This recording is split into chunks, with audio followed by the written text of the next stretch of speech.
অনেকেই মুরগির চামড়া ফেলে দেন, কিন্তু একবার ট্রাই করলে আর ফেলতে ইচ্ছে করবে না। আসসালামু আলাইকুম সবাইকে, চলুন আপনাদের সাথে শেয়ার করা যাক মজাদার রেসিপিটি। প্রথমে তেল গরম করে পেঁয়াজ কুচি, রসুন ও আদা বাটা দিয়ে ভালো করে মিশিয়ে নেব। সামান্য পানি দিয়ে সকল মশলা মিক্স করব।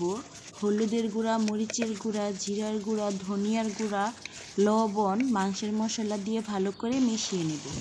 তারপর পরিষ্কার করে রাখা চামড়াগুলো দিয়ে বেটে রাখা ধনিয়া পাতা দিয়ে দিব।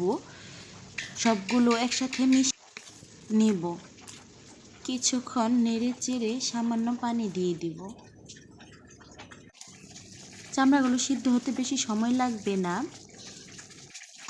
কেটে রাখা কাঁচামরিচগুলো দিয়ে ভালো করে নেড়ে চেড়ে কিছুক্ষণ পর নামিয়ে নেব।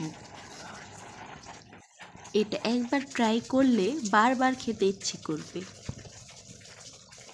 ভিডিওটি ভালো লাগলে অবশ্যই লাইক কমেন্ট করতে ভুলবেন না। ধন্যবাদ।